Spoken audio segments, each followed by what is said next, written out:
Hello there, this is Chrissy Buckles, your host of Late Night Date Talk on Night Talk with JoeRoxx, exclusively on the TuneIn and Armed Radio Global Networks. Catch us 10 p.m. Eastern on Thursday. Here's a warning for all you serious folks looking for the right relationships out there. Whether you're fishing online or on the prowl in the field, you finally landed the date. Yay, good for you! Now watch out for the ones that want to scoop you up way too soon. Beware of Captain Klingon, you know, the stage 5 clinger, the one that is trying to hump your leg in the parking lot after date 1. Building relationships take time. Get to know that person before the commitment is changed, even on Facebook. Hope you all have a great week. You're about to listen to Night Talk. So buckle up. Your host tonight, JoeRoxx. What are we doing now? So we're going to do a promo because I want to run this on the radio. Jan, are you here? Yeah. Okay. So we're going to do a promo, Jan, and go ahead. What do you want me to do? The promo. What promo? The promo for Night Talk. What do you want me to do? Guy, you got to give me some heads up, what the fuck we're going to do. We're raw reality. I mean, you just got to say, hey, this is Young Buck, and listening to me on Night Talk with JoeRoxx every Thursday at 10 p.m. Eastern. That's it. Right. Hey, ladies, this is Young Buck. Come listen to me on Night Talk with JoeRoxx every Thursday night, 10 o'clock Eastern. All right, go ahead. This is the coach. Looking for some information out there. What the fuck are you talking about? It's a promo for the radio. Take 2. Go ahead. No. What? Go ahead. Looking for some information. Yeah. This is the coach from Night Talk. He's trolling JoeRoxx. Check. Send me your number so I can call you. Yeah, send me your number, or you can come and swim in my pool. Yeah, there you go. All right, go ahead, say it. Move on. He's a pussy, Jan. You know what I mean? He's a pussy. This is Sara O'Rourke. You can catch me live for all of your modelling, fashion and nutritional tips direct from the UK every Thursday on Night Talk with JoeRoxx, 10 p.m. Eastern. This week in fashion, think of your favourite 90s VHS. Yes, I said it, VHS. And now think of it on a t-shirt. Your favourite film from the 90s, because 90s nostalgia is back and it's going to be everywhere. What would you have on your t-shirt? Put a comment in the box below.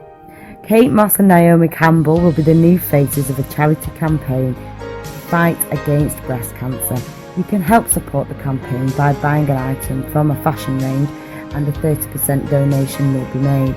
And also in model news, a size 6 model was allegedly sacked for putting on weight. She hit back about body shaming by speaking about her becoming obsessed with her diet.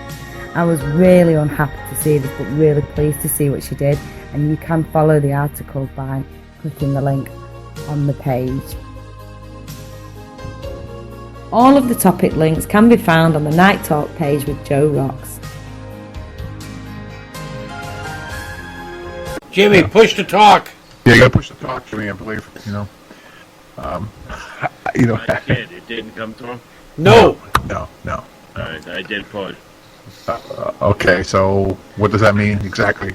Welcome to Night Talk with JoeRoxx. Thank you very much. That was a complete reaction. But and welcome everybody to Night Talk again. Back again this week. First off, Welcome back, first of all. yeah, thank you very much. I was on a hiatus for a couple of weeks, and Matt Hazley. Good job. Excellent job. Yep, Sara Crawford, and also Jimmy was taking care of it. Everything over here with Jan and the rest of the crew was over here. I don't think you was here. Was she here? No, he wasn't here. I wasn't here. No.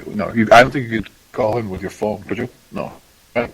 Your flip phone? I don't have a flip phone. I have a landline. A landline. No, yeah, this is high tech. I got a long extension cord. Yeah, just give me a heads up, Sara. I just got a message from Louie that from hotsaucevault.com, the hot sauce king. He can't get in, so can you send him the contact information for that? Oh, okay, yeah. Yeah, and so I don't know if I mentioned it. I think I mentioned it to the Ustreamers. Well, a little later we're going to have some of the cast from Who's Jenna, and we're going to find out who Jenna is. I really don't know. It's his comedy with Bill Sorvino and Tracy Birdsall, Joseph D'Onofrio, and a few others. So Gary Pastori and Vincent. I guess they're brothers, huh? And Vincent Pastori with Lenny Venito. Yes. Oh.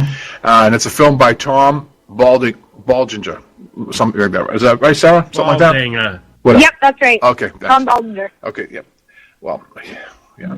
So that should be pretty good. I checked out a couple of the clips, and it looks like a real cool show. So a cool movie. So I'm going to check that out soon. Should be fun. Anyway, I've been away for a couple of weeks. Down south. How's the weather? The weather was hot. It was hot, and so I've been away. But other than that, I noticed that it snowed up here a couple of days. Yeah, we got a little bit of snow. Yeah, that wasn't too cool, but it's one of those things where the winter doesn't want to let go, right? Well, I was cutting across your yard today, and you're gonna cut your grass already. Yeah. You got a snow up 2 days ago. You're gonna cut the grass. Yeah. How do you figure? Go figure. I don't know. It's just crazy. It's crazy. Jan, how you been up? What have you been up to? You been doing all right and everything? Yeah, just having those leg surgeries. Well, we don't want to. You're supposed to say, yeah, I'm doing great. I just I'm came doing back. great. Fantastic. Balls to the walls. I'm getting a call from Sara from Winneconne, Illinois, and I can't take that call. Otherwise, I could break everything up. So, can you work on that, Sara? Yeah. I believe that's Louis, probably. I'm not sure. Anyway, nothing's changed for the past couple of weeks. Basically, we have the same problems as we do every time. I think that makes it a little bit more makes it a little more exciting. A little more challenging. Yeah. A little more challenging. Yeah, it makes it more challenging. A little more aggravating, but a little more challenging. And then a little later, Ia's going to come on with her her segment, Good Night Hollywood. So that should be pretty good. She'll be coming on probably around, I believe around 11 o'clock, somewhere around there. So that should be good. That's always great to listen to. Also, I don't know. What else is going on? Good. Florida. Go ahead in Florida myself. 10 days, 9 days. Good. Went down for 11 days. I'm just going for pleasure, no business this time. Cool. You had me down here in business last year. Yeah. I'm going to take a break this year. Okay. You went down here and did it yourself. You handled it yourself. Right. Yeah, I did. So the good thing about doing radio, by the way, is we can sit and drink, right? We can pretty much do whatever we want to do, right? I can sit and drink anywhere. No, but if you're on TV, you can't do that, right? Anytime. No, that's the good thing about doing radio. You don't have to, worry about anything, right? No. Just your nose. do whatever you want to do. Whatever Young Buck does in the corner. Yeah. Well, you don't want to know what he does. No, Isn't that the same in every profession? Just don't get caught. Yeah, that's right. There you go. I know plenty of plumbers who hit the bottle. Well, good thing we don't know any plumbers, huh? Yeah, we don't know any plumbers here. Tonight missing is Young Buck. He usually here on the studio, but I believe that he's being punished. Or he's on a timeout. He could be on a timeout, possibly. There's quite a few lately. Yeah, that's quite a few timeouts. Timeout. Hockey season. Yeah, hockey. Yeah, that's true. He could be on doing that too. Who knows? But anyway, could be wandering the streets too. He could be. He could be. But anyway, Jenny, what have you been up to? I know you've been playing out a lot and stuff, and what's been going on with you? Anything? Yeah, I've been doing some shows on different suburbs. Driving a lot, in the ass. But it's been fun. The audience has been really great. Dude, one lady totally the other night I did this show. It was real intimate. It was like 75-seater in like a restaurant setting. Yep. She thought she dropped her knife off the table. I went off the stage to pick it up because it was just like a step down. Yep. she thought I was going to shrink her. She totally flinched. It was so hilarious to me. Wow. I was like, me? Thank you. Wow. Oh my God. Wow. You're paranoid. Do you pick, when you're on stage? Do you purposely pick on the people in the front? I mean, is that the worst place to sit when you're on the show? I just can't see anybody else. So yeah, you pick on the people in the front row. The way it explains you. Oh, okay. If you're in not a club, if you're in a restaurant where you can see more people, you don't have to stick to the front. But typically in a club setting, though, they have good lighting, so you can't There's really something outstanding, and then you'll notice. That's why people don't want to comment. They don't want to sit in front of comedy shows. They think they're going to be picked on. Right. Say you open game there. Yeah, that's true. That's probably. Right. Yeah, I mean, I guess if you sit in the front row, you ask for it, right? You ask for, you ask for that stuff. Well, a lot of times at these clubs, no one wants to do it, so people, then you're playing for 3 empty rows and then a packed house, and that's just retarded. So you're forced to sit in the front. Right. They seat the room front to back. Right, yeah. Because you want to engage the audience. You want to talk to people. That's true, but sometimes you can be kind of nasty, Jenny. I've seen some of your stuff, your bits, and kind of hard on people sometimes. Yeah. Yeah, so that's probably why they don't sit in the front. Yeah, Joe, I'm working on my likability. Haven't you noticed? Who's still sleeping in bed? Oh, you know this thing. You can't handle heat. Get out of the kitchen. That's right? true. They say that. Yeah, they say that too. Can't handle heat. Get out of the kitchen. Yeah. They say that. But I don't know. So I mean, yeah, I know what you mean. I write bits about my life and things about my life that make me angry or upset for the most part. Yeah. And some people can laugh at me instead of me making fun of people. Yeah. When I start talking to people. Yeah. I see. I know. You want to tease them, but. Yeah, I see what you mean. And a lot of times you're with a lot of you're the only female, right? I mean, you're pretty much right. Then you grew. Yeah. Although you did play out a couple of weeks ago or a week ago, there was 2 females, so that must have been I mean you must feel kind of funny with just the only girl there, right? Do you? I mean, I don't know about that stuff. Do you? Be the only. Wait, what did you say? Well, in other words, you're a female comic by yourself with all these male comics. I mean, do they all pick on you, or I mean, do they? I mean, how are they? They hit on her. No, I mean it's fine. It's just there's less women doing it. It's not. I don't think there's less funny women. Well, there are less funny women because there are less women pursuing it. So you're just not going to get as funny as your male counterpart who doesn't quit to have a baby for 9 months and then never goes back to it because they're taking care of a baby for 18 years. Right. It's just a probability at that point. Right. So the male comics, they can be chauvinistic, they can be assholes, but I mean, I don't think there's a such thing as I don't know, if guys all get together and we females need to stick together and blah, blah, blah. I'm like, no, comics need to stick together. We're all comedians. We're all trying to make people laugh. We all have the same idea. Yep, that's true. But we're going to have a totally different point of view, just like as I'm going to have a different point of view as somebody raised in Tokyo. I was just raised with a vagina. I'm going to see things different than if I was raised with a dick. Or if I was raised with blonde hair or black skin or just... Yeah, I've never seen a vagina raise someone. I think people overthink it. Yeah, there's a new movement. It's actually a new movement. It's not harder to be a. There's actually a new movement going on. Vaginas Matter. I don't know if you heard that. It was on it was on Fox. Yeah. I guess the woman won. No, I haven't heard about it. Yeah, the woman won to have equal pay on everything that's done. Equal to male. So they're walking around with these signs that said "Vaginas Matter" now. So it's like black matters, white matters, vagina matters. They're copying. I mean, I didn't know that. I don't know. So everything matters, I guess. Well, I totally agree, but here's the problem: if they do that, I think it comes down to numbers. If you want to be paid dollar to dollar, then you can't take off.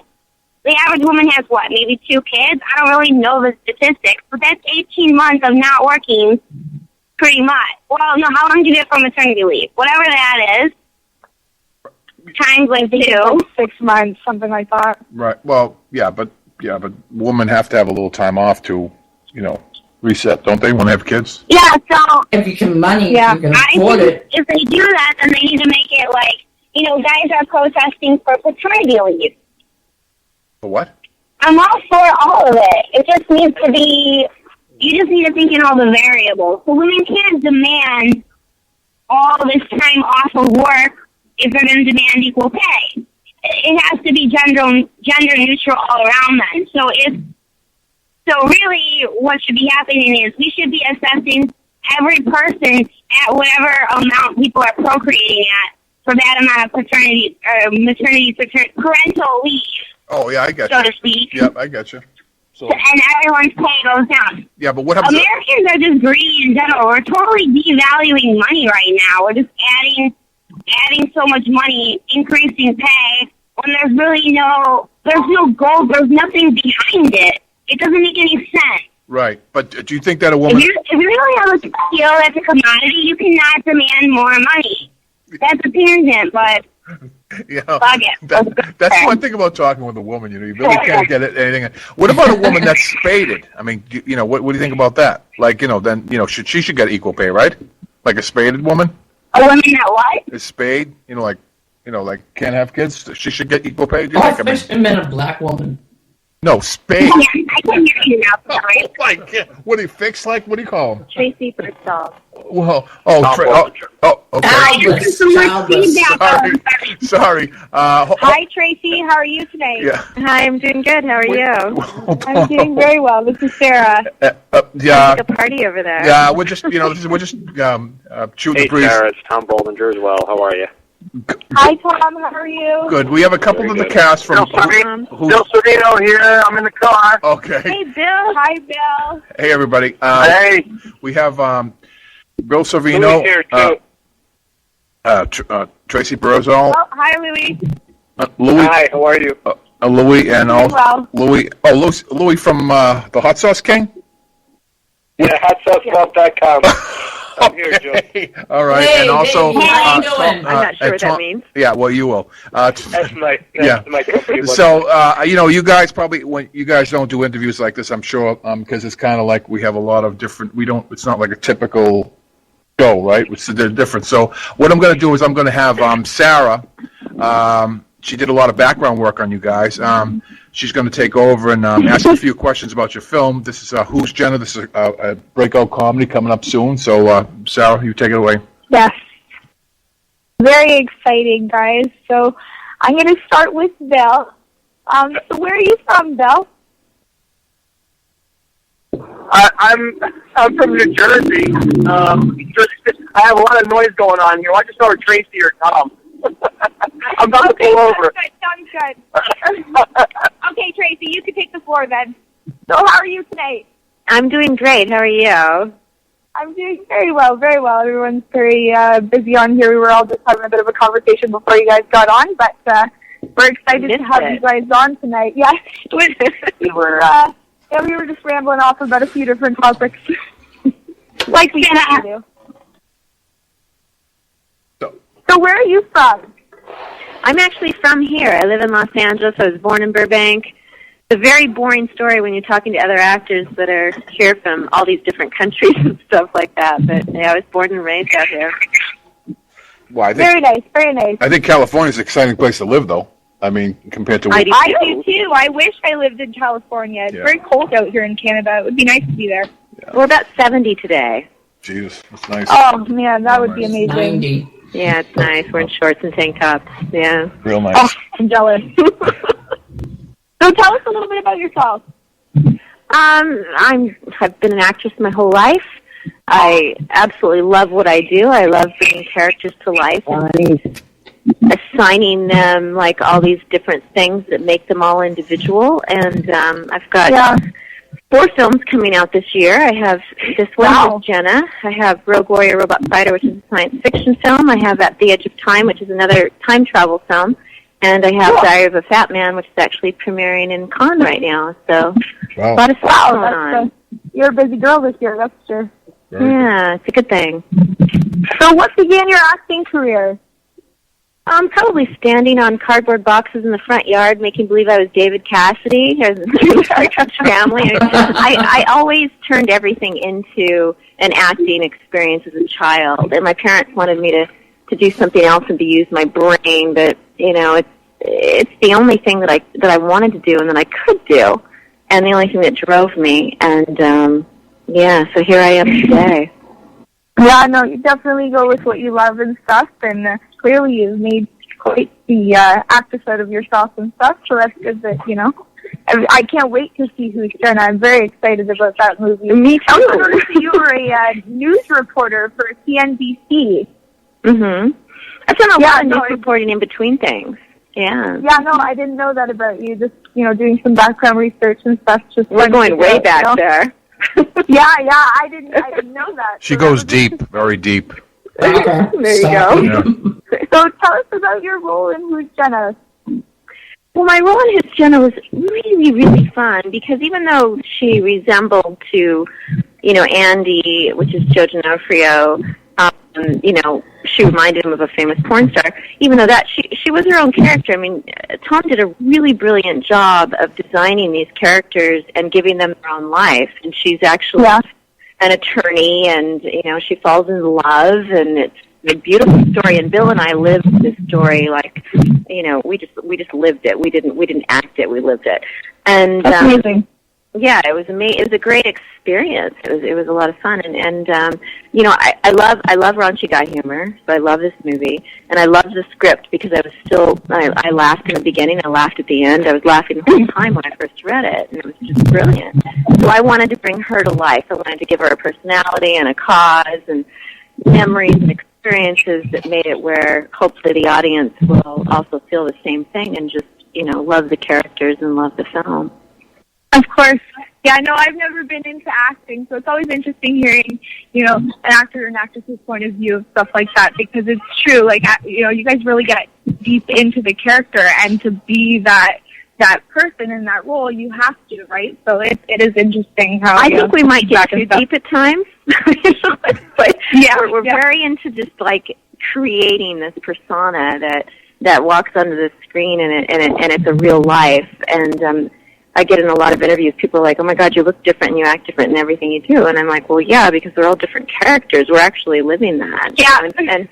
And Jonathan, which is Bill Sorvino, did the same thing. I mean, we were really just kind of going with the flow, and that's what makes it fun. That's what makes it exciting. That's what makes it interesting to watch. Yeah, no, definitely. I agree. Well, I can't wait to see you in that movie. And just so all of our listeners can find you and contact you or check you out on Twitter and stuff, where can people contact you online? I'm online. I have TraceyBirdsall.com, and Who'say, I'm Tracey Birdsall, and so it's like Who'say/Tracey Birdsall, and then Twitter at Tracey Birdsall 1, Pinterest, which is where we put all the interviews and stuff like that. That's Tracey Birdsall 1. Facebook is Tracey Birdsall Official, and Instagram is Tracey Birdsall 1. Perfect. Okay. Well, thank you very, very much for joining us tonight. You can hang out and stuff while I do the rest of the interviews if you like. Okay. Yeah, I have one question though. Wow. For, Sarah, I have one question for Tom. Tom. Yeah, no, I was just about to say that. Yeah, but Tom, is this Tom? Can you hear me? Yes, I can hear you. The story, Jenna, is that loosely based? Did you pick that name from Jenna Jameson, or did you? How did you pick it? We are not. It is no. No, okay. I mean, you can say. I tried to cut you off there, Joe, as quickly as I could, and I couldn't hit the button. That's all right. We're on the internet. Huh? No, it's totally cool. Yeah. Totally cool. It's a story about these two people who fall in love, and it starts out as a really nice romantic comedy. And I wrote it and we filmed it in that way so that we get a nice little rom-com story. And then what happens is Joseph D'Onofrio's character recognizes Tracey's character, Jenna Casey, and Joseph D'Onofrio's character is enthralled with the adult film industry and is emphatic about the fact that he thinks Tracey's character, her name is Jenna Casey, looks like an adult film star, and he's trying to figure out who she looks like, and he starts rambling off a bunch of names in the movie, and we have fun with that. We have fun with the who does Jenna look like, and really she's her own person, and we have a lot of fun with that. So it's been a great experience, and but no, there is no distinct connection to any major adult film star, although we do have a cameo of one, and we do mention some others in the film, but we're leaving it up to the audience to sort of go through this journey of, this nice romantic comedy that turns into this wackiness of Jonathan and Jenna's world, of all these other characters, Joseph D'Onofrio, Gary Pastore, Edwin Guerrero, Mike Toda. We even got Vincent Pastore and Lenny Benito and Vic DiBiedetto, and all these other characters come into this nice little, what should be this nice little romantic comedy, and it turns into this wacky romantic comedy, and it's a lot of fun. No, that sounds good. Sounds really good. Really good. So where are you from, Tom? I'm originally from, I was born and raised in Middletown, New Jersey, and I live now in Central Jersey with my wife and 2 kids. And we filmed the movie all in New Jersey, 90% of it in... That's what I was going to ask you, was where the movie took place. But okay, go ahead. Okay. We shot the movie, all of it was shot in New Jersey. Some of it was shot in Jersey City, where Bill Sorvino's Golden Door Film Festival takes place. Thank you. And that's yes, I did see that. I found that out because I was like, wow, that's cool. And that's actually that's the first. Yeah, you got it, Bill, man. Come on. You got it. That's actually where Bill and our paths crossed, was at a couple different film festivals, and one of them was the Golden Door Film Festival, and saw a lot of Bill's work, and was really excited to work with Bill. And Jersey City is a great place to shoot and to film. It's got some great scenery and we got some great shots out of that, because it's right across the river is New York City downtown. The whole island of Manhattan is there, so we got some great shots there. And then we shot a lot of it in my county, where my company is a member of the Chamber of Commerce in Somerset County, New Jersey. So we've got a lot of support from the local businesses. And then very nice. Yeah, and then we went to my hometown where I was born in Red Bank, New Jersey, and shot down there. So it's a Jersey film, and we're trying to bring back independent filming in New Jersey more. Yeah, no, definitely. It sounds like it. So, when does this Jenna hit theaters? Like, when can we expect to see that movie come out? That's a great question. We have the premiere of the film on May 20th in Asbury Park at the House of Independence. You can get your tickets now.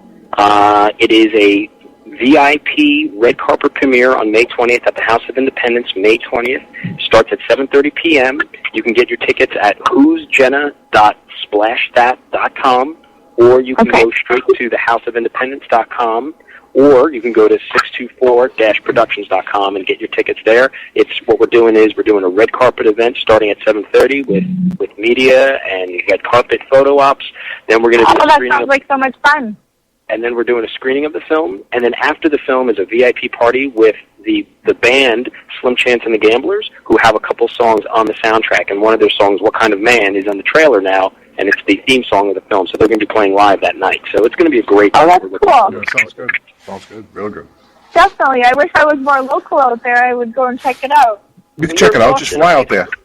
No, I'm in Canada. I'm all the way in Ontario. Ontario, I go up to Toronto a lot, so yeah. It's an easy flight. That's not. That's actually a half hour away from me. Yeah. Yeah. Why don't you fly to Newark? We'll get your car. We'll bring you down. Yeah. I know, right? I'm scared to fly. I think if I were to go to the States, it will be a driving thing. We've discussed this many times. Yeah, it's going to happen, but eventually. And then become a director. What's that? So what made you become a director? I went to Wagner College, Staten Island. I was a music theater guy and did the whole singing and dancing thing. But they had a black box studio where a lot of students got to do, straight plays, dramas, comedies, and you could direct there as a student. And I started directing my senior year of college. And I won this award, best director for this play. And I thought it was horrible. I mean, I thought my job was horrible. I think it was a popularity contest more than anything. But I loved it. I loved directing. And from there, after college, I just started writing and directing plays, and I liked the behind the scenes. I wasn't a very good actor. I'm better behind the scenes because I studied Lee Strasberg method acting. I studied Sanford Meisner, Uta Hagen, and so I think I'm able to connect a lot with the actors because I understand where they're coming in. But I would never put myself in front of the camera. These guys are the real performers and the stars of it. Yeah, no. So what other films have you directed? I have a short film that's on Amazon Prime right now. I've gotten over 7,000 views on Amazon Prime. It's called Two Sides of Love. It's called Two Sides of Love, and it's on Amazon Prime now. And it won made its way around the festival circuit, Garden State Film Festival. It was at the Golden Door Film Festival. Thank you, Bill. The Action on Film Festival out in L.A., where I actually met Tracey. So, it's very funny because my short film allowed me to meet a lot of the people who are in this movie now, like Bill, Tracey, Gary, Joseph D'Onofrio. Really, eh? It was great. I mean, like at the Action on Film Festival, the award show, and Tracey, I hope you're still on because this is one of my favorite stories. Tracey won and was given an award for all the work that she's done, and she walks up to the stage, and I was sitting at the table with my wife at the award show, and I looked at her, and I looked back at my wife, and I went, I think we found our Jenna. And it was great. It was just like... Oh, wow. Yeah, and then I met Bill, and Bill and I talked about a lot of... Bill actually was to work on another film that I wrote, and he really loved that film. And then we kind of shifted gears a little bit, and I was like, Bill, I got this other one. And I threw it at him, and he was like, I want to play the lead, and I knew he could do it, and it was great. So yes, Two Sides of Love. Long answer to a very short question. Sorry about that. No, that's okay. That's okay. That's what this is about. I was hoping kind of guys, connect with you guys and get to know you guys and stuff on here. So it's very interesting for me, right, to hear your guys' standpoint from stuff like this. Definitely. So tell us a little bit about who's Jenna. I know you went into detail a bit with Joe and stuff, but a more detailed kind of outlook of what to expect from that movie. Not everything, but just give us a sneak peek of what to expect. Sure. So without giving out any spoilers, so you got Bill Sorvino, who plays Jonathan Burke, who is this accomplished financial advisor with an investment management firm that's located in Red Bank, and he's your kind of black and white, very straight kind of guy. And he meets Jenna Casey, who is an accomplished lawyer, very, very, very successful lawyer, and they fall in love. And then we've got the story of Joe D'Onofrio's character, Andy Roma, who is Jonathan's best friend and roommate. And you got that part of the story where he's trying to prove to Jonathan that, she does look like an adult film star. And then we've got Gary Pastor, who plays Jonathan Voie, and he's this, eccentric, he's kind of not foul-mouthed, but sort of a womanizer, kind of rough guy, and he really kind of puts the screws to Jonathan in a way that the audience really connects with Jonathan and doesn't like what Joe Barsha is doing to Jonathan. And we find out that there's a connection between Jenna Casey and Joe Barsha, who we find out that Joe Barsha is Jenna Casey's brother-in-law. And that kind of makes things a little bit difficult for Jonathan because he likes to separate his world. And he's got all these things going on with Joe D'Onofrio and Gary Pastor, and he's falling in love with Jenna. And then on top of that, he's also managing the account of a fictional adult film star by the name of Kevin Steele, who is played by Mike Toda. And so all of these things are kind of... Yeah, there's a lot of things going on, and in a guy, and for Jonathan Burke, who likes his world to be very calm and easy, we get an hour and 25 minutes of chaos. And how is Jonathan how is Jonathan and Jenna going to find their way to stay in love, to get through these little waves, and to kind of make a happy ending, or a happy love story, or a happy romantic comedy. Well, I'm so excited to see this movie. I can't wait. So who are all the actors and actresses that, are in this movie and stuff? I haven't, I've seen the starring cast and stuff, but I'm sure there's some people that I haven't recognized in there. So who's all the cast that's going on in that movie? So we got Bill Sorvino, Tracey Birdsall, Joseph D'Onofrio, Gary Pastore, Mike Toda. We have Vincent Pastore. We have Lenny Veneto. We have Victor Bedetto. Very, very, very strong actors. We have Jen Jacob. There's a lot going on in there. Yeah, we got Jen Jacob, Jeremy Gilbert, Samantha Massiano. So it's an ensemble piece. And yeah, a lot of great actors in there. And it felt like an ensemble collaboration. Even when we were shooting, it was a lot of collaboration. Yes, I wrote the script, and I appreciate what Tracey and Bill and everybody says about how powerful the script was, or how much they loved it. But they brought so much more.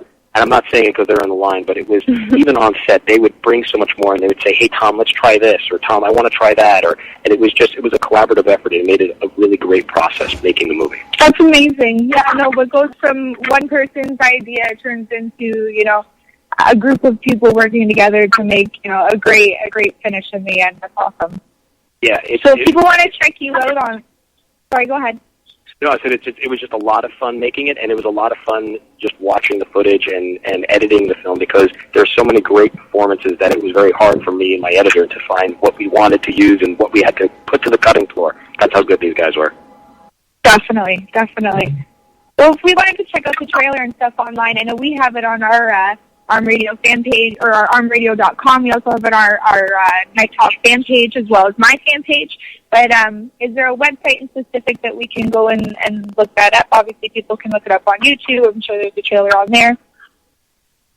Yeah, it's making its way around. It's making its way around the internet. Once it's out there, right? Which is awesome. But you can go directly to our website, which is www.624-productions.com. Perfect. Okay. Well, thank you very, very much. It was so nice chatting with you. And Joe, do you have any questions for Tom? No, I mean, it looks like a great film. We have Bill here also. Yep. I know she's around. Bill, are you still there? Yeah, I'm here. Yeah, Tommy, I know you finally found a quiet place. Yes. I noticed. He's got a dump truck in front of me. I noticed, Tommy, that you surround yourself with a lot of Italians. Is there any reason for that? It's funny. No, there is, and it is a very funny, because I noticed that too. a very strong Italian-based cast, and it's directed by an Irish guy. So what is that? That's from Jersey. That's so funny. Yeah. I'm sure you've been around a lot of Italians, though, right? Oh yeah, well, Jersey. I have, and a lot of people in my family, and have married into Italian Americans are great people, just like Irish Americans and everybody else. I mean, but it is funny that when I read off the names, it's like. Yeah, they're all Italian, so great pickup. And yes, the going joke for me is a large cast of Italians directed by an Irish guy. Yes, that's funny. That's funny. What I love about it, what I love about it is that my name in the film is Jonathan Burke, which is the furthest thing from Italian, and obviously he wrote it thinking of maybe an Irish guy. I don't know what he thought of. Yeah.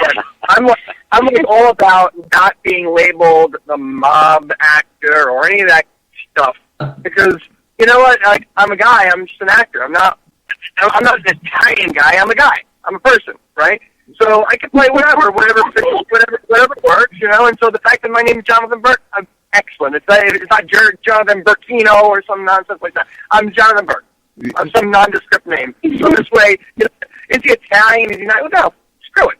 I'm just playing a character. I like that. No, I know that. No, I know that. But what I'm saying, he has all Italian. He has mostly Italian people. I mean, in Jersey's heavy, and there's a lot of Italians in Jersey, I assume. Which it just seems funny. That's all. It's I know that.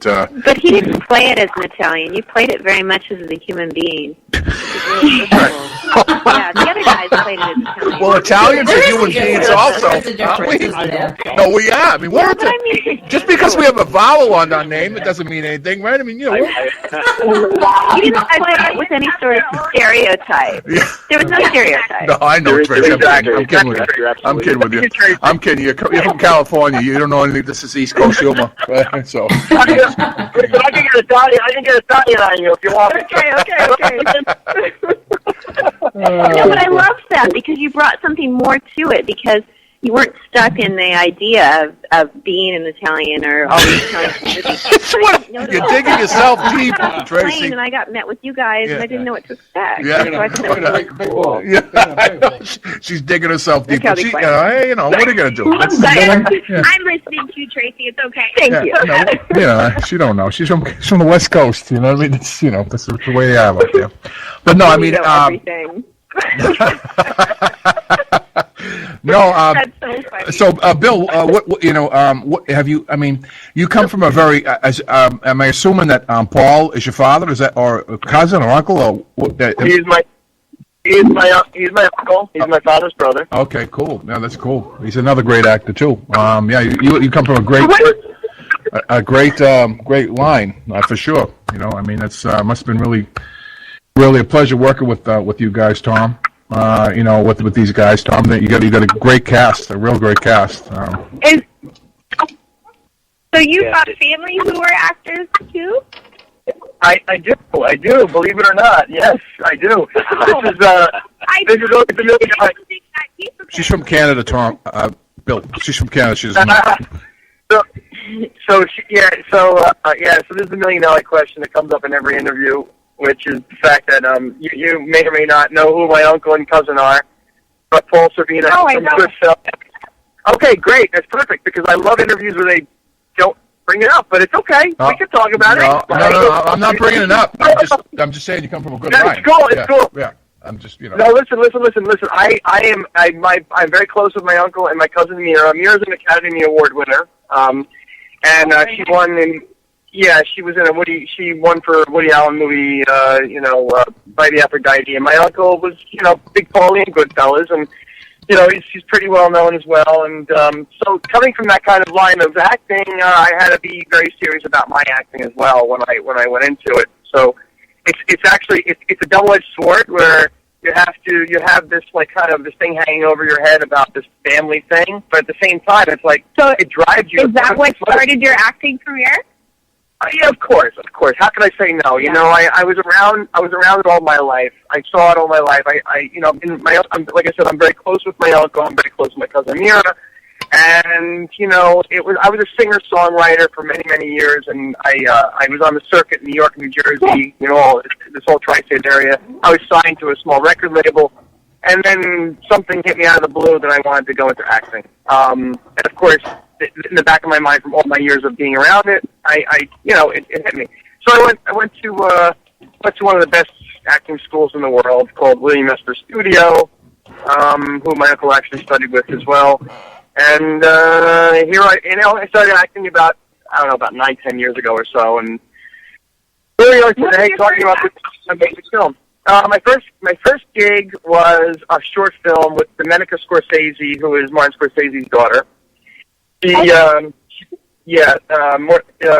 Scorsese, the director of Goodfellas and many other amazing films. One of the best directors of all time. But anyway, his daughter was my romantic co-lead, and it was an auspicious start, I would say, I guess.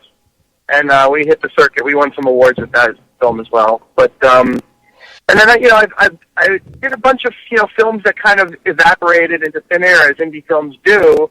And I came to this point in the last few for some reason in the last 2 years. I got a lot of traction, and this is one of the big ones. I'm very, very excited about. I'm very happy about. I'm again thankful to Tom for the great opportunity. And again, speaking with Tom, when I read the script, I'm like, dude, I am this guy. I will nail this thing. I will hit it out of the park. Trust me when I tell you. And he's like, well, I talking to other people. I have a casting. This stuff, blah blah blah. I'm like, no. It's me. He goes, let me get back to you. Let me get back to you. All right, I gotta talk to people. Whatever. Whoever. You gotta talk to people. I understood that. I completely get the business. I get it. But I'm gonna state my case. And I stated my case. And Tom said, you know what? Yeah, you know what? Knowing my work and knowing what because I have a varied type of body of work and stuff like that. And he said, you know what, Bill, you are right. You are good for it. And so hopefully, everyone feels that way about it. Tom tells me he feels that way about it. I never know how everyone feels about it. I'm really happy that I did it because I love doing it. Tracey was amazing to work with. She's a great actress. And Tom is an amazing director. And the guy is one of the best directors I've ever worked with, if not the best director, because he just knows what he's looking for. His training and all that background that he told you about really lends you to someone who's an actor's director. He gets you to the place you have to be able to give the best possible performance, the appropriate performance, but a full living performance because he lets you live in the moment. Like he said, the collaboration part of it, we were able to collaborate within the framework of the film and what he wanted. So I think, and I'm hoping that all of that I was seeing on set and all the stuff that we did and all that crazy stuff with Bert and Barsha and Joe D'Onofrio and Andy Roma, it was insanity. It was, I'm telling you, Lenny Benito, Victor Butano, the stuff we did was crazy. Mike Toda was insane. I'm telling you, I've never seen anything like this in any film I've ever done. And if it all comes together believe me, if it comes together like it should, it's going to be like one of these breakout kind of films because it was just Tom is brilliant. There's no two ways about it. And the actor. Okay, so Jonathan Burke is this like Tom said, he's a black and white guy. I'm a black and white guy. He's a compartmentalized guy. I'm a compartmentalized guy. He's a guy who really morally is very bound morally to what he does in life, and I am that guy too. So it was not a stretch. I will tell you, it was not a stretch for me to do this role. What was a stretch was to live in the circumstances of the insanity, which was fun, was great. So that was the stretch. Was like I don't live. No one lives in the life that this guy had to live through. So it was fun. My role was this guy who's like a straight-laced guy who's kind of like going through some crazy stuff. So it was fun. It was a lot of fun. Great interactions with the love interest Tracey, and having a love romantic story. Wonderful, cute, pretty, nice. Oh, it's so great. And all of a sudden, you've got this crazy boss who's doing insane things.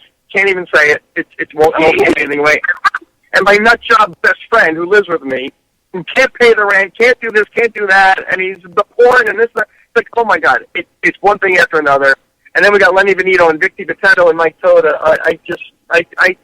You have to see it. You must. So you just got to pretty much be the more spontaneous version of yourself, kind of thing. No. My character, I always equate my character to something about Mary, Ben Stiller, like having to deal with a lot of insanity, and what? How do I deal with this? Like it wasn't spontaneous. I was like I had to hold down the fort somehow of this insanity. So I'm not comic. I'm not comedic in this role. I'm just comedic in the fact that I'm reacting to like crazy stuff. So that's basically the whole gist of it. Yeah. And I'm just going to say real quick. Oh yeah, go ahead. No, I was just going to say real quick. I mean, and again, not saying this, and I've said this to other people with Bill on the line, or with Bill wasn't on the line. Bill does come from a great family, great lineage of actors. But I truly believe that this role, and I've said this to Bill, that this role is going to the spotlight's going to hit him even more than it has before, and he's gonna become. People are gonna see what Bill did has done in this movie is that he's your straight man who can carry a romantic comedy film, and like he said, he's not the comedic part. It's all this craziness stuff that's happening around him, and the audience is going to. What I hope is that the audience gets invested in Jonathan and goes through this journey with Jonathan, and Bill nails it. So. And he, I think that's what I really do. I mean, I think that's cool. I think he's like, Bill's a Sorvino, but Bill is Bill, right? It was like, Denzel Washington is Denzel, and you got all these other people with just that one name. And the people I think is from this film and other films, I think it's going to springboard him, and it's going to be like he's going to be Bill. I'm sure. Yep, sure. Yeah, no, he was amazing. I think it's going to really be amazing for him. Yeah. Cool. So you're also the founder of the Golden Door International Film Festival. Can you tell us a little bit about that? I will. Yes, I will. I founded the Golden Door Film Festival back in 2010 in Jersey City, my hometown, which is where I'm from. Okay. And it's something I started it because of my experiences with film festivals myself. So I've been on both sides of the coin with being with the celebrities because of my family, and then going to film festivals or being at events and where nobody knows who I am. And I don't say, "Oh, I'm a Sorvino." I don't do that stuff. So if I go to an event and nobody knows, nobody knows who I am. I do. They don't. But they don't. People don't kiss my ass, and I'm like, I don't care. I don't want people to kiss my ass, but I certainly don't want people to mistreat me, which is what happened when they didn't know who I was. Yeah. I'm like, okay, so if you're at a film festival or an event and no one knows who you are, you will get mistreated, and that pissed me off. It made me very upset because I know how it feels to be on the red carpet and be one of the hot shots, so to speak. So I'm like, this is bullshit. I'm sorry. I don't know if I can curse here. No, you're fine. You sure the hell can say whatever you want on Night Talk. So I'm like, you ain't seen nothing. Yeah, no kidding. So anyway, so I got pissed off, and I was like, this is bullshit. I'm going to start my own film festival. I'm going to do it exactly the opposite of all these nonsensical film festivals. It's all about the guy who runs it or whatever it is. And all about the celebrities only. Everybody at my film festival is a celebrity. And Tom can attest to this. We treat everyone as though they are a star. We try to make everyone feel equal. Everyone can access the celebrities that come to our festival as well as anybody else. There's nobody better than anybody else. That was what my mission was. Good. We've worked into... We have an autism awareness component to the film festival. We're the only one. We're recognized as the only one really in the world that has a very specific component of our film festival dedicated to autism awareness. So we get many autism submissions, autism-related films that are submitted. So Autism Speaks, which is they've become one of our big sponsors because of that. So we have a because I was just actually I was actually speaking to a girl about getting her on the air from Autism Speaks actually, and so that's interesting because there's a lot of issues going on here in Canada with that. Sarah, we're running really. Excuse me, guys. We're running really tight on time. But I want to thank you guys, Bill and Tracey, as well as Tom, coming on, and I want everybody to check out Who's Jenna, and you can check it out on the links, on our links, or on the 624 links. It's the 624 Productions, and we'll get you information on this this incredible funny film, and you guys, thank you so much. I can't wait to see it. Thank you guys so much. We appreciate it so much. Thank you very much, guys. Thank you very much. Thank you. We're just running really tight on time. Yep. Thank you. Bye now. So that was Bill Sorvino, Tracey Birdsall, and Tom Baldinger from Who's Jenna. You can check them out. They're from 624 Productions. It's their production company, and you'll see that on our links. You can check out their film. It looks like a really great piece. Yeah, sounds very interesting. But yeah, so Sarah, we ran kind of tight. Yeah, that was an extensive 3 interviews. We had a visit from Louis, didn't we? What? We had a visit from Louis. I didn't even know if Louis is here. He probably fell asleep. Louis, you still here? Louis. He's on. He's hanging on for us. I'm still here. Okay. Yeah. Hi, Louis. What's going on? How you guys doing? I'll hook you up, Louis. I remembered you were here. Yeah. I remembered you were here. Yeah. I'm so sorry about that. The interview went way longer than we did. Yeah. It was really interesting. It was, but it was great having him on tonight. Hi, Ronny. Hey, girl. Oh, Ronny B's here too? Oh, okay. I didn't even... Hey, Ronny. Hey, girl. I didn't even know. You've been on the whole time. You didn't even know. I'm sorry about that, you guys, but, I'm being respectful for your guest stars. For a while there, I didn't know you were here. No, I didn't even know if I was here. No, I didn't want Louis to get mad and flipping over tables and shit because they're talking about Italians. That's the way he is. Right.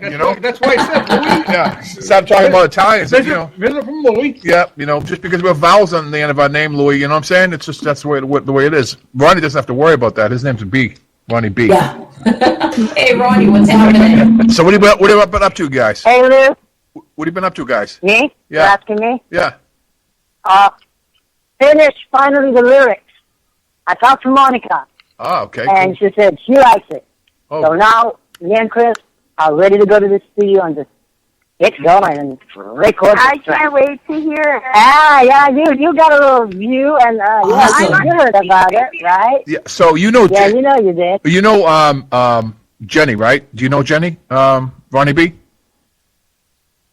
No, I don't know. Jen. Okay. Well, this is Jenny Voie. She's actually a comedian, and she part-time. She's a video vixen. So if you're gonna make a video, put her in it. You know what I'm saying? You know, she'll. Wow. Yes, because she's always she's always in California. Nice to meet you, Jenny. Yep, she always flies out to California. She does her shows and things like that. So you know, put her in as a video vixen. I think you can handle that, Jenny. This is what networking is. Yeah. Totally. You got to work her in. If you want to work Jan, work Janet. I mean, Yeah. Jan can hold Louis hot sauce all over the place. You know. Yeah. I'm pushing HotSauceVault.com. Oh boy. Yeah, listen. HotSauceVault.com. Yeah. I guess you know. I apologize. We it was a really, really good interview, and we ran overtime. It was hard to let go. Yeah, it was hard.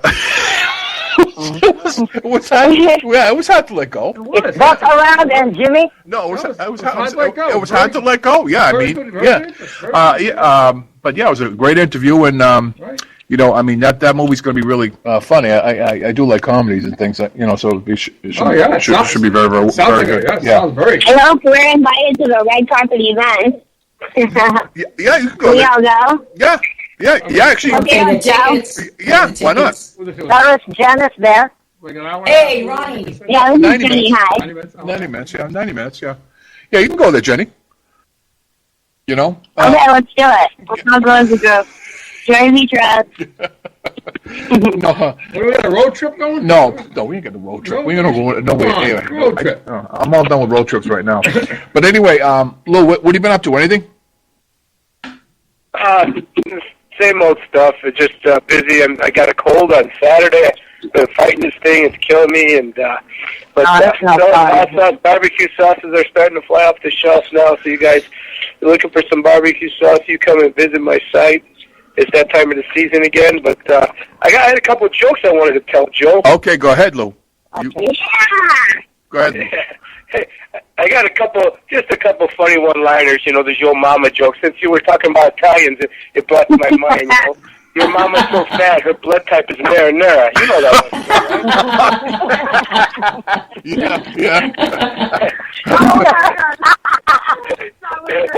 right? Your mama's so fat, 401k is her bra size. That's a good one, though. That's Better a good one. Better than socks. Your mama smells so funky that she tried to use secret, but it pulled on her. I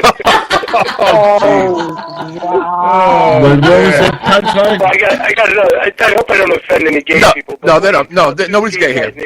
I am. Oh, well, you are, but I go both ways. Yeah, he's a swinger. What do you call two gay guys named Bob? What? Oral Roberts. I haven't heard that name forever. Sarah tries to play politically correct in Canada. You know, that's actually pretty funny. I'm going to use that tomorrow. You know. One more, Lou. Give me one more. I just want to tell a couple of jokes, Joe. Just not too many. Just a couple. One more, Lou. One more. One more. What? One more? Yeah. Okay, let me see. One more good one. Let me see. Okay, here's one that's good for the presidential debates going on right now. Yeah.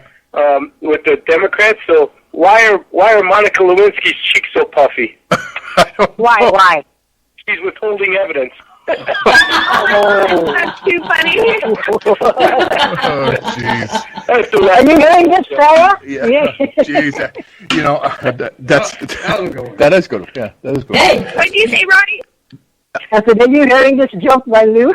I'm actually laughing hysterically over here. Anyway, I like to tell jokes. Oh, jeez. Thank you for that, Al. So are we going to do this, Sarah, or what? What are we going to do? Ronny B, what? What are we gonna do, Ronny? Ronny, are you gonna sing for us? Are you gonna sing? Are you gonna go along with me if I do it, right? Go along with me, right? No, Ronny gets mad. Ronny's a serious guy. He told me, Joe. He says, I don't want to do that anymore on the radio for you. You know, I says, wow. You know, I says, don't be like that, Ronny. He goes, no, you know, I don't want to. You know. It's awesome. All right, so if you want to sing something, you know, I mean, because I'm trying to I'm trying to break into the industry myself, right? I mean, I don't want to be like a talking head. I want you're getting into singing, Joe? I'm trying to, but Ronny won't coach me. You know, really? Yeah, I'm trying. Let's do it. All right, go ahead. I'll do your backup. Go ahead, Ronny. He's sing good. it up. He's good. Okay, so you have to be the backup, okay? All right, I'll be the It's a famous backup. song. Yep. There we go, guys. All right. Hello, fans out there. Because I'm all about that bass. I don't know that song, Ronny. I'm all about that bass. I don't know that song. No trouble. I'm all about that bass. No trouble. I'm all about that bass. You wrote it. When my mama, she told me to worry about it. All night long. Yeah. Ronny, you're singing a song I don't even know. Like me till no goody to hold a night. You wrote it. You wrote it. You know I'm a bit sick and silly, but so if you like to go ahead and do it, let's move along. I told you, Ronny B doesn't want me to sing with him. He sings. Because I'm all about that bass, No trouble. I'm all about that bass, Sing it, sir. I'm all about that bass. Ronny, I don't know that song. I'm more into like love songs and stuff like that. Yeah. I mean, you know, Barry Manilow, something like that. Not Barry Manilow, Barry White. Barry Manilow. That was good, Ronny. Very good. Yeah, how about Tiny Dancing? Yeah, how about Tiny Dancing? There we go. No, listen, we're running really, really late. We're running really, really late. I apologize to my counterpart, Ia. Her segment's coming up. I want to thank you, Joe. No, hold on, Ronny. No, hold on, Ronny. We have to go into Ia's segment, Goodnight Hollywood. I apologize to Ia. Sorry about that, Ia. But we'll make it up to you next. Yeah, we'll make it up to you next week. Anyway, we're gonna go out to a message, and we'll be right back. Bringing in Ia, and then we'll be back in a little while. Thanks for listening. You guys after the break? Yep. Take care, guys.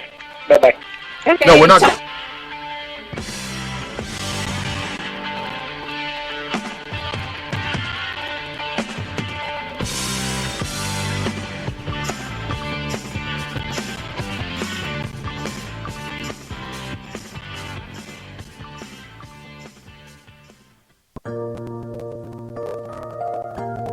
Hello there, this is Chrissy Buckles, your host of Late Night Date Talk on Night Talk with JoeRoxx, exclusively on the TuneIn and Armed Radio Global Networks. Catch us 10 p.m. Eastern on Thursday. Here's a warning for all you serious folks looking for the right relationships out there. Whether you're fishing online or on the prowl in the field, you finally landed the date. Yay, good for you! Now watch out for the ones that want to scoop you up way too soon. Beware of Captain Klingon, you know, the stage 5 clinger, the one that is trying to hump your leg in the parking lot after date 1. Building relationships take time. Get to know that person before the commitment is changed, even on Facebook. Hope you all have a great week. Route 106 Motors is the home of fine pre-owned vehicles. Experience a no-pressure sale with a family-friendly atmosphere. Route 106 Motors has been practicing the same simple philosophy of low prices for over a decade, and it has brought us great success. Recently, while other dealers are closing their doors, Route 106 Motors is expanding. We are a wholesale dealer, and we own the property and pay cash for all the vehicles. This allows us to sell to the consumer for a lot less than the average dealership. We are a high-volume, small-profit dealer, and we pass the savings on to you. New changes have been made at Route 106 Motors. Stop by and check out our brand new building. Route 106 Motors, located at 569 West Street. Check our website at route106motors.com and be sure to like us on Facebook to find out about all the latest deals and savings opportunities. route106motors.com. Hey guys, this is Sara from Night Talk with JoeRoxx. Are you guys looking for a quiet getaway with a modern flair? Because I have a really great place I want to tell you all about. The Milestone Inn at 146 South Pomperaug Avenue in Woodbury, Connecticut has the perfect combination of modern amenities, but is surrounded by 3 verdant acres for a peaceful weekend getaway. And guess what? Mention the promo code JoeRoxx and you'll receive the JoeRoxx Signature Suite. You'll also receive a box of Night Talk chocolates, premium bath accessories, and a beautiful king-size bed fitted with luxury bedding. At the Milestone Inn, you'll enjoy plush comforts, modern amenities at exceptional value. Call and book the JoeRoxx Suite now at 203-405-6261 at the Milestone Inn in Woodbury, Connecticut.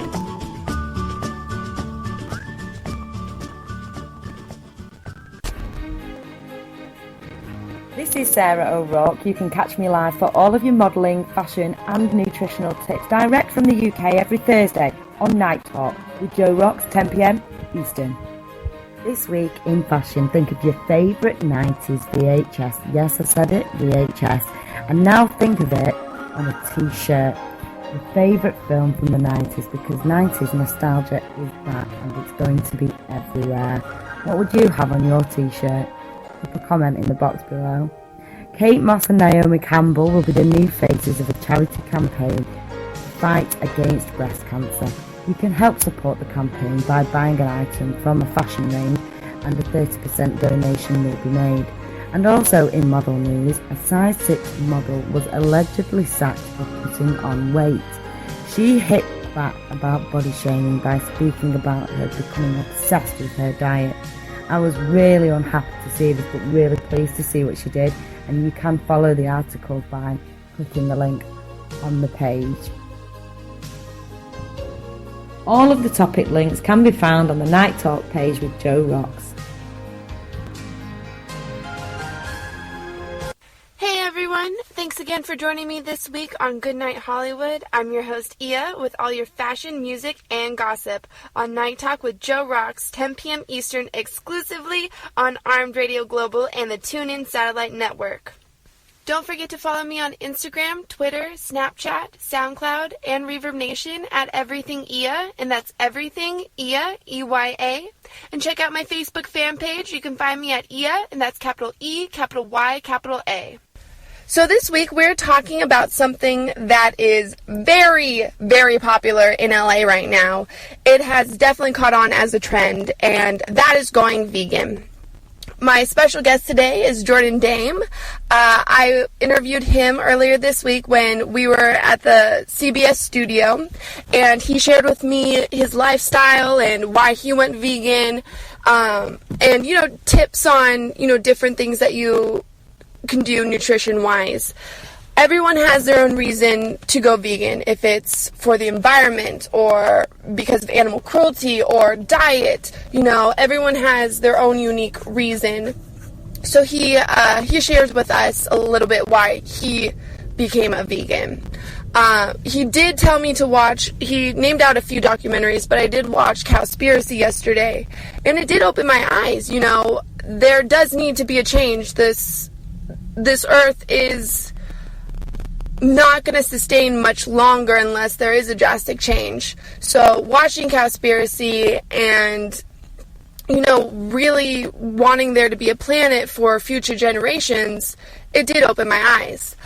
It's on Netflix, so everyone please check it out. And it's a great documentary. It shows all aspects of, you know, how, you know, farming is leading to destruction of the planet.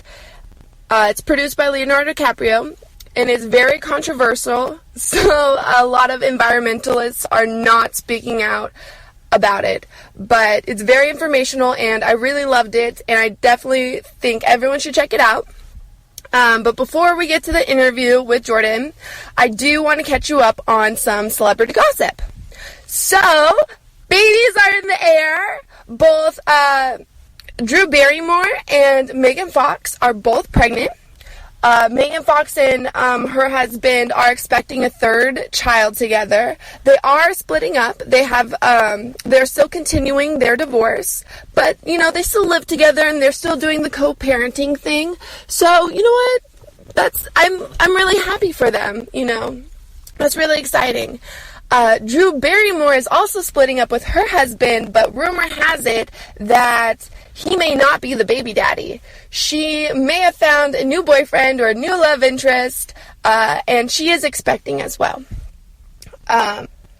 Thursday night, last Thursday, was the final episode of American Idol. I just want to say a big congratulations to Trent Harmon for winning the final season of American Idol. But I also want to show, share that J-Lo did an amazing performance. She always looks beautiful, and I love all her outfits. Her outfits are adorable and sexy, and I just want to take them off her body and wear them. But, she rocked out. There was a lot of amazing performances that night. Carrie Underwood was also amazing. Her vocals are incredible. Kelly Clarkson could not be there because she went into labor that day and actually gave birth to her child the same day of the American Idol finale. So that is just so much more special and exciting for Kelly Clarkson. So congratulations, Kelly Clarkson, for welcoming your new bundle of joy. It was really sad to see Idol finally end. Even Ryan Seacrest kind of teared up in the end. All the original judges were back. They had a lot of special guests from all the seasons. And, this is a show that I've grown up with. I think I was a child when this show started. I remember watching, season 1 with Kelly Clarkson when she won, season 2 with Ruben Studdard, season 3 Fantasia, season 4 Carrie Underwood. I grew up with this show, and it is sad to see it end. A lot of great talent came from American Idol. And, but you know what? They went out with a bang. They were at the top of their game, so, I'm wishing everyone the best. So, in Kardashian news, Robert Kardashian and Blac Chyna are engaged. He bought her a 7-carat diamond ring, and the whole issue that everyone's having is that they've only been dating 3 months. And to get engaged after 3 months seems very quick, and, haven't really thought it through. So they did celebrate at a strip club, and a lot of people are thinking that this is possibly so that they could get their own reality show, or that Chris will pay Blac Chyna the $1 million for their reality show. No matter if it's a way to get more ratings, or they really are in love and do want to get married, I'm wishing the best for them. They're adorable. Blac Chyna has definitely helped Robert get out of the house more, lose weight. She's been a very positive influence on him. Me personally, I'm just wondering if she's trying to get back at Tyga and be like, hey, I'm engaged to Robert Kardashian, but I don't know. Like I said, I would definitely love to see that whole family at a dinner table together. So hopefully they do get on the reality show, and,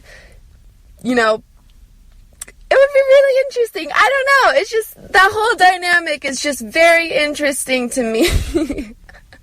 And I can't really take it too seriously, but, it's very interesting, and I definitely I think I'd start watching the Kardashians again if that did happen. But we're going to take a quick break, and when we come back, we have the interview with Jordan Dame. Hey, this is your girl, J Monique. And Chulita Sarita, a.k.a. Chichi. And you can listen to Outline at 8 p.m. Eastern Standard Time. Or Thursday, 9:30 Pacific Time on Armed Radio Global, right after Pot Talk. So I'm on location at CBS Studios with my new friend Jordan Dame, and he is an actor, environmentalist, animal lover, and most importantly, a vegan. Today we're going to talk a little bit about vegan and veganism, because in LA that's a huge fad going on right now. Yes. It's really picked up in the last couple of years. When I first moved out to LA about 6 years ago, you didn't really hear much about vegans. Right. It's one of those things. I hate that it's kind of like a trend or it's a diet. You see a lot of celebrities are doing it, and so people think it's a cool thing. in a way, I'm kind of happy to see people do it. Yes, great. You know, you're saving lives. It's better for the planet. But at the same time, we really, I think, as people, we need to do our research and get really smart about the fact that why are you going vegan? Are you going vegan just because you want to lose weight? I mean, yes, we're all selfish human beings. We only think about ourselves. But I don't want it to be this trend, because that's kind of like, I don't know, for me it's a turn off, because that's not what made me go vegan. But I feel like it's definitely a trend right now.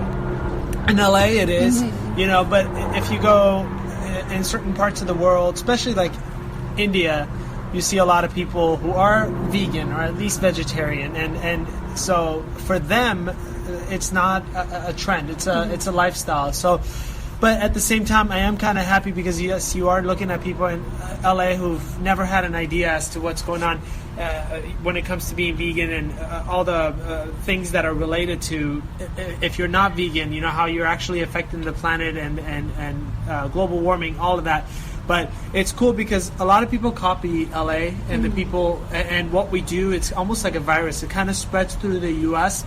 And so I grew up a little bit in Dallas. I'm originally from Iran, but I moved here when I was like 9 or 10, and I lived in Dallas. And when I used to live in Dallas, you would not be able to find anything vegan whatsoever, and because it's Texas. And so the last couple times that I've gone back, you're starting to see so much change. There's vegan bakeries that are opening up there. You would think there would just be vegan restaurants, but there's vegan bakeries that are opening up there.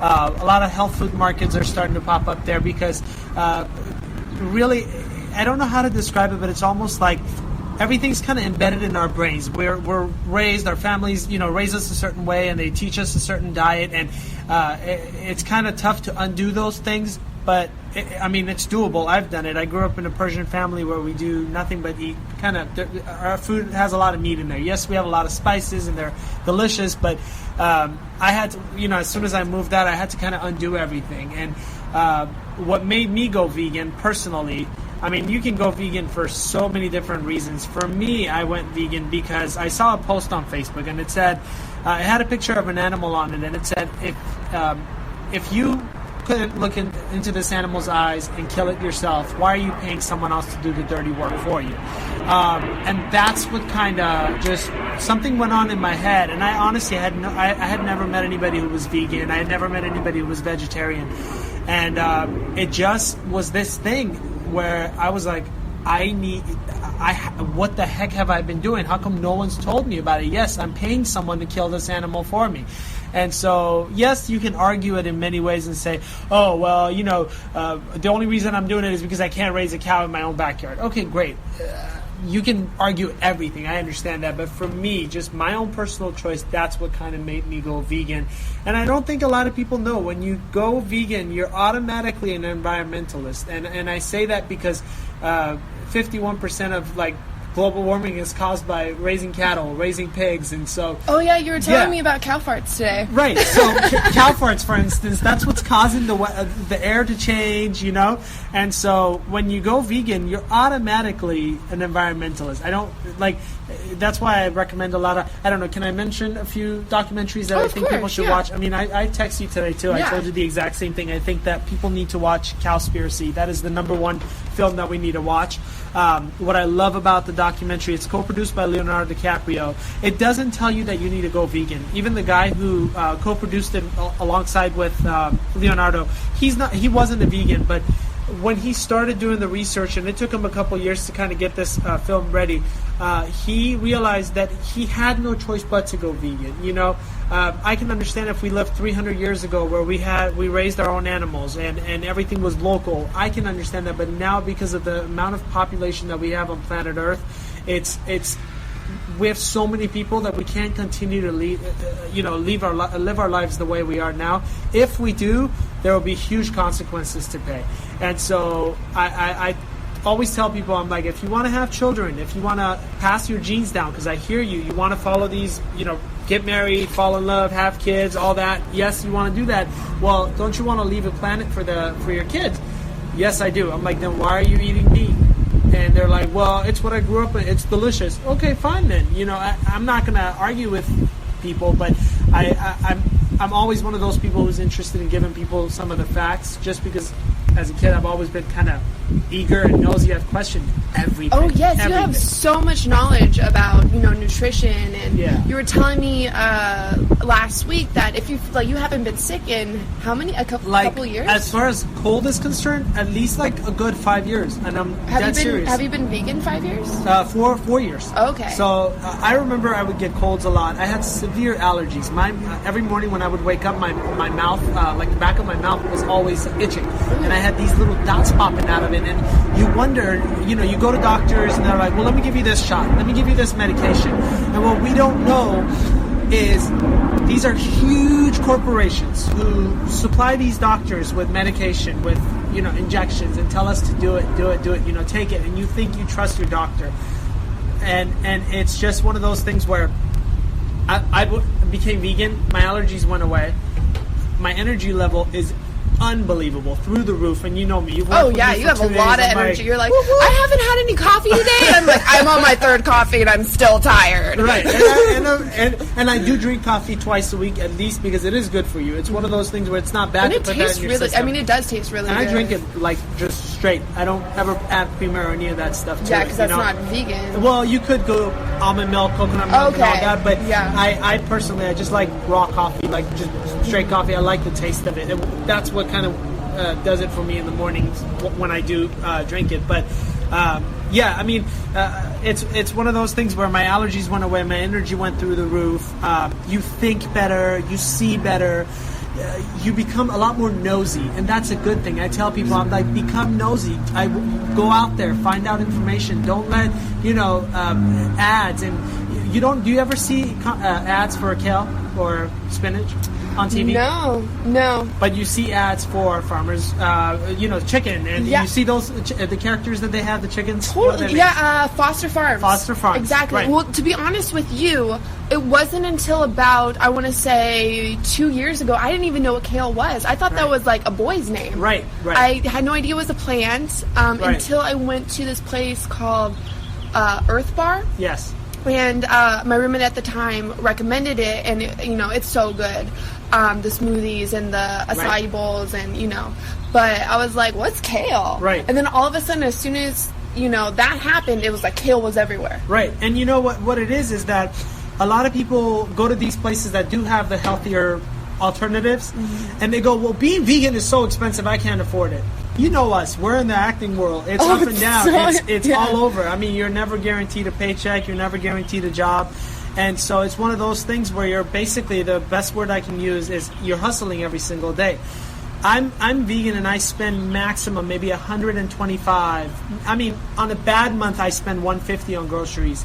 And that's the thing, is we don't know, because we go to these smoothie bars, we go to these juice places, and they prepare our meals for us. We've become a nation of just prepare it for me and I'll just swipe my card and pay. So we have no clue. We don't make the connection.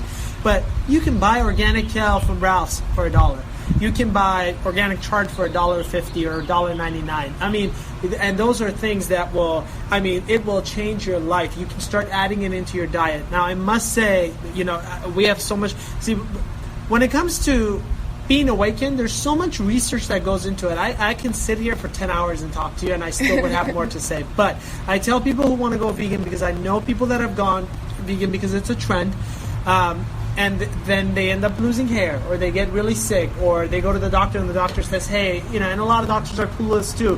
Hey, you've gone vegan, you're losing hair, what's your diet like? They don't ask, because they themselves don't know, so they'll just tell you, go back to eating meat. They think that's but meat causes cancer. You don't want to put that stuff in your body. You have no idea. First of all, if you're a spiritual person like I am, you don't want the energy of that animal who has suffered, who was born into suffering. The purpose of that animal was to be killed, right? Be born, give it a lot of food, raise it, make it fat, and then kill it.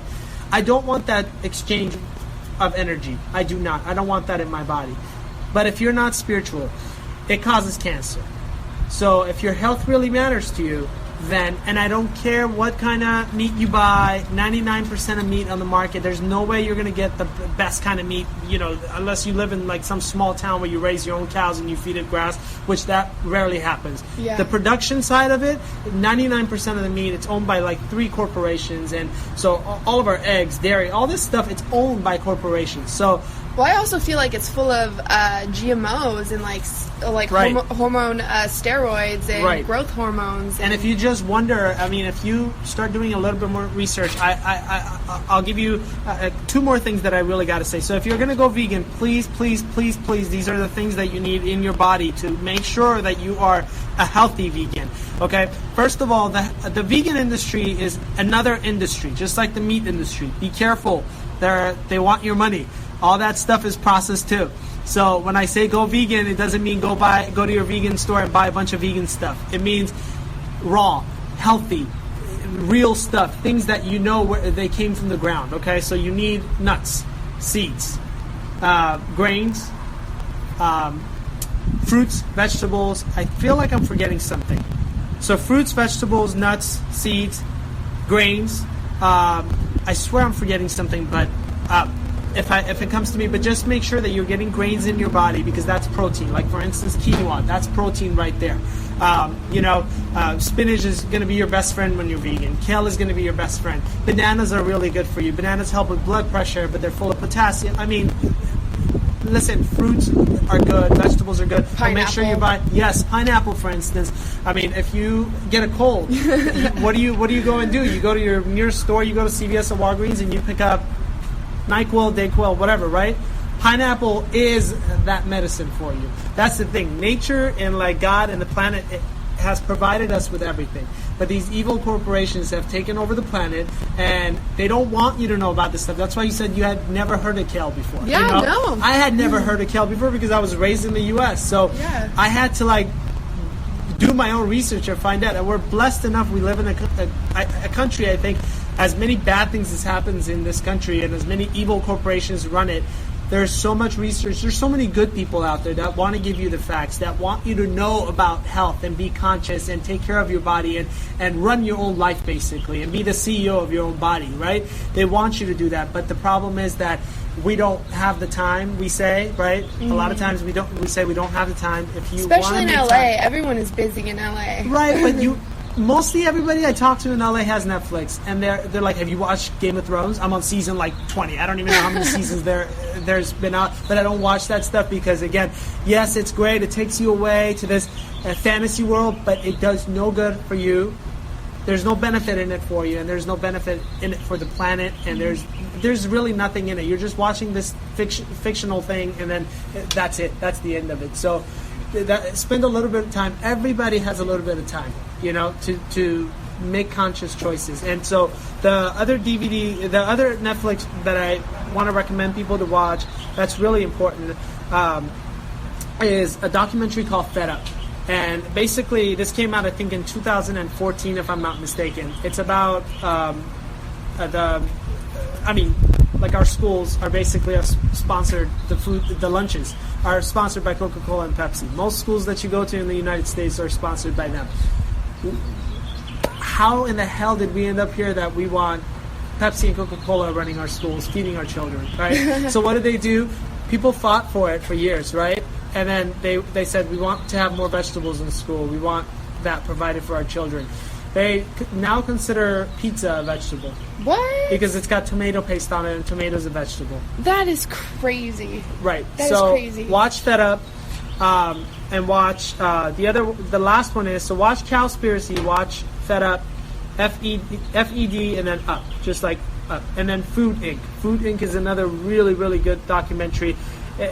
And the nice thing, what I love about these documentaries is it doesn't show you animals being killed, tortured, none of that. I mean, there are other, or like Earthling, if you ever watch Earthling, it'll show you, animals that have been abused. And so, but if you are one of those people who doesn't want to see that, and I've met many, they'll swipe their card and pay for it. Again, it goes back to paying somebody to do the dirty work for you. So I'll pay someone to butcher that cow that I never got to meet, but I don't want to see how it was done. Don't show me any, films about it. Okay, fine. You don't have to watch those, but at least watch these documentaries that I recommend you guys, because it will awaken you, and it will hopefully, not hopefully, anybody who watches it, I doubt that you won't make some good changes in your life. I really do. And it's funny, once your energy changes, not just do you health-wise feel good, your relationships change. For a lot of people I've heard, your sex life changes. You become like a rock star in bed. And so things like that are there's a lot of benefits in it for you. And career-wise, you all of a sudden just, your energy is different. So people, I don't know how much you believe in like The Secret, the film Secret. Did you ever see it? No, I haven't seen it. Girl, but I gotta get you did recommend it to me, and then along with the other documentaries. But you just sent the text to me today, so I haven't had time to check them out. I need you to go sit down and watch this stuff. And The Secret, if you are spiritual, it tells you about energy. So life is all energy. I'm telling you, when I have bad days, I start to attract bad things in there, you know, and it's all right. I feel that, like, there's some days where I'm like, oh, I should have just like stayed in bed today because I wake up grumpy and it kind of snowballs into just a horrible day. And by the end of the day, I was like, I shouldn't have even left bed, because today was horrible. And so and one thing that just popped into my head, I do want to say, so a lot of people are wearing these Fitbits, okay? Oh, I'm wearing one right now. Wrist, okay? So a lot of people are learning, and once you watch these documentaries, you'll see how all these corporations, they all kind of come together and they, can I curse? Oh, of course. They fuck you up. They straight up fuck you up, and you don't even know it. They're just selling you, and you're buying these things. So the Fitbit will tell you, for instance, how many calories you ate this day, right? Mm-hmm. Okay, so let's say, and all these people who do Weight Watchers and do, they go work out at the gym and they go, I'm not losing weight. Or there's actually people who are skinny who are really unhealthy too. So that's a whole nother story. But what happens is when you take in 200 calories of a burger, let's say, right? Or you take in 200 calories of quinoa and broccoli together.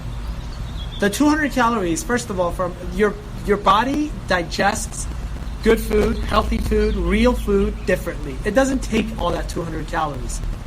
So and it burns it a lot quicker. So you might actually only be eating like 10 calories. But guess what? With the burger, you eat the 200 calories. So not only does your body process all 200 calories, and it processes a bunch more fat because there's a lot more work that it needs to do, right? So it makes you fatter, it makes you tired, it makes you unhappy, depressed, sex life is affected. So it goes back to food choices, and it's a huge problem here in America. And I have to say, I've been looking at Iran and all the sanctions that are being lifted. And for instance, McDonald's just put a request to open up a location in Iran. And people over there are so happy because American food is coming over there, but they have no idea it's the devil coming to Iran. So, and what can I do? And I've talked to as many people as I possibly can to tell them, you don't be happy. Like, you don't want McDonald's, Starbucks, and freaking Apple in your country. You don't want those things. There's nothing healthy about McDonald's. Yes, it's American food and it's Western culture, so you love it. But even here in LA, if you notice, there's a lot of them. I mean, I had a KFC. I live by North Hollywood Studio City, the art district area, and there was a KFC and it closed down. McDonald's is not doing so well, and so. And then you're starting to see like the Ralphs that I have next to my neighborhood. They completely redid the store and they brought all these organic, healthy foods. But it's just that part where there's a lot of actors and a lot of healthy, trendy people there. You go down a little bit more in the ghetto, area of North Hollywood. You see that they're making changes, but people are still going towards those bad items. So just be smart. Do a little bit of research. Respect yourself enough, respect your body, whether you want to look at your body as a temple or you want to look at it as just this working machine that's got to pay bills or whatever. Respect it enough to do a little bit of research that will, I feel like, pay you back in such good ways. You will feel better. So if you have time to go out with friends, if you have time to go to work, sometimes I hear people say, well, I have to go to work. Right. Make a little bit of time to do a little bit of research about the foods you eat, about the purchases you make every day. We all vote 3 times a day. Breakfast, lunch, and dinner. We vote 3 times. So every time you're at the grocery store and you swipe that card, you're making a vote. You're voting. So for some people, it's very important to vote for presidency. It should be very important for you to vote for certain kind of foods. So. Oh, yeah. I really appreciate you coming today and talking about your lifestyle. And I'm actually really excited to see these documentaries. I can't wait. And you know me, I'm going to check on you every single... the next time we work together, I'm going to be like, did you do it? Did you watch it? I know, right? You'll never look at food the same. So real quick before we wrap it up, please tell everyone where they can find you. Yeah, so I am obviously on Facebook and Instagram. It's Jordan DAEM, so it's Jordan, Jordan. Everything, Facebook, Instagram, or IMDb, it's all Jordan DAEM, /Jordan DAEM. And so it's Jordan, and then my last name is DAEM, D as in David, A as in Adam, E as in Edward, M as in Mary. Please add me. You know, I share a lot of good conscious things, and we're all in this together. I really do think so. The planet is round for a reason, so let's all kind of help each other, have each other's back, and make conscious choices every day. Oh, thank you so much again. I really appreciate it. My pleasure. Don't forget to follow me on any and all social media outlets. You can find me at Everything EYA, and that's Everything EYA. I just want to say a special thank you to JoeRoxx for giving me this opportunity to talk to you guys every Thursday night. You can catch me here every Thursday, 10 p.m. Eastern, 7 p.m. Pacific on Goodnight Hollywood. I'm your host, Iya, for all your fashion, music, and entertainment gossip on Night Talk with JoeRoxx, exclusively on Armed Radio Global, the TuneIn satellite network. From everyone here in Hollywood, good night. I can't feel you. Hello. Yeah, hello. Hello. This is just Jimmy. This is the way he does things. I just seen a mouse ran on the wire. You see that? Oh. Yeah, a mouse ran on the wire. Can you hear me? Yeah, go ahead. I can hear you now. You've been in. Oh, okay. So, hey, welcome back, everybody. And that was just EYA'S Goodnight Hollywood. What was I going to say? I forget what I was going to say. I'm like, I forgot what I was going to say. I mean, thank you to EM, naturally, but what else I was going to say? I was going to say something. Thank you, everybody. I was going to... Wait a minute. Let me just get on. Thank you to Bill Sorvino, Tracy Birdsall, as well as Tom Baldinger, and from Who's Jenna, the new comedy hit that's coming out soon. Billy. Who? Billy who? Bill Sorvino. No, I said Bill Sorvino, did I? No, I don't think you did. What did I say? Well, I'm giving him extra credit. All right. Yeah. You want to do it again? Yeah. All right. Thank you to Bill Sorvino, Tracy Birdsall, and Tom Ballinger from Who's Jenna. Make sure you check them out. That movie. Sounds like a great movie. It's a what? Sounds like a great movie. Oh, it is. Yes, it's a comedy. It should be fun. So check them out, and you can hear about more of them. I'll keep you updated on our Night Talk feed.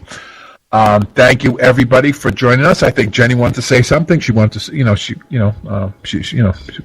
out to my girl Dena from Shakeology. Thank you so much. I'm shaking off some pounds.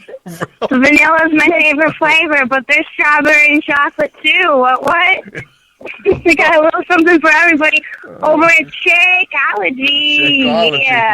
Yeah. Thank you for that. that great. I love it. Thank you. I love food. Yeah. That commercial. Yeah. And so Sarah's. Are you? By the way, Jimmy. Hold on. Sarah, you. Hold on, Sarah. Sorry, Jimmy. You are recording this, right? Yes. Jimmy. Okay. Thank you. All right. I just had to double check because Jimmy sometimes goes. He has. Goes astray. Yeah. Well, we're missing the first minute. Okay.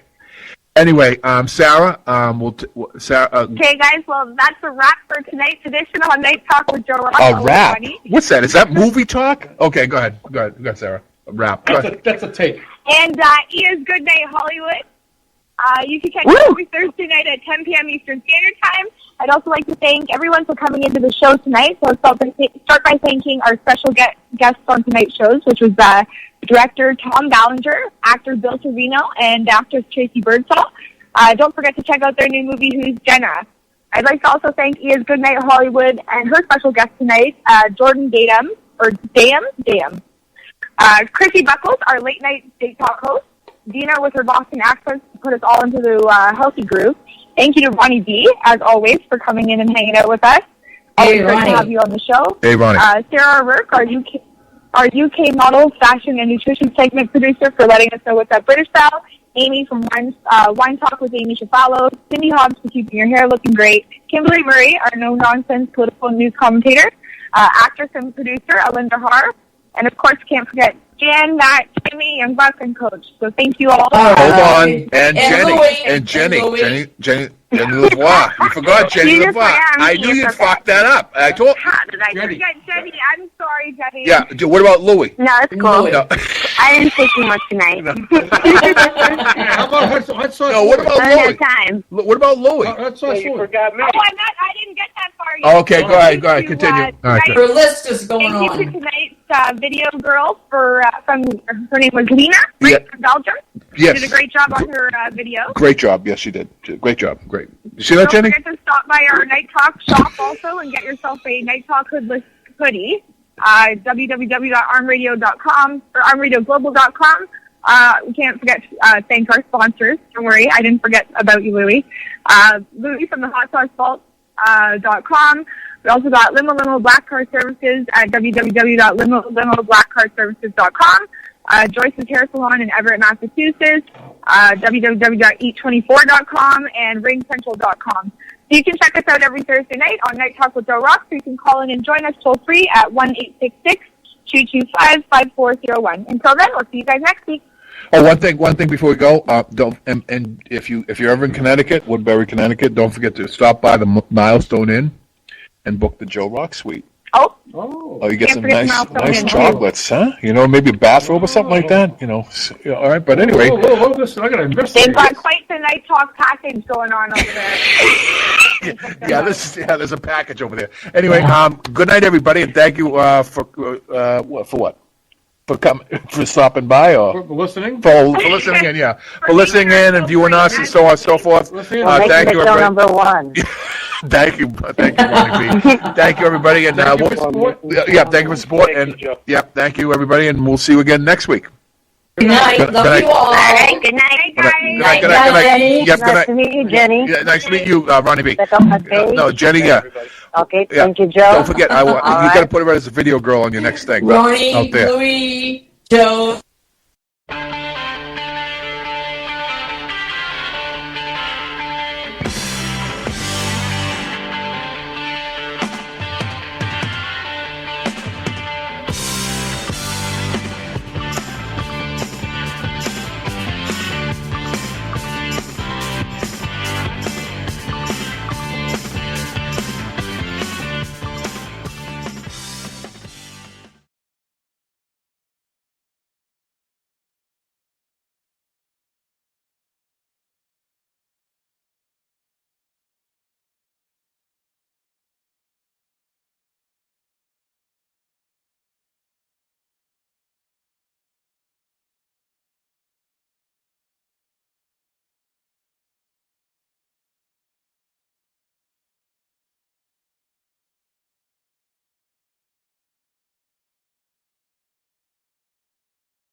Subpar work that our producer Jimmy does. Listen in. If you're interested in hiring him, message me.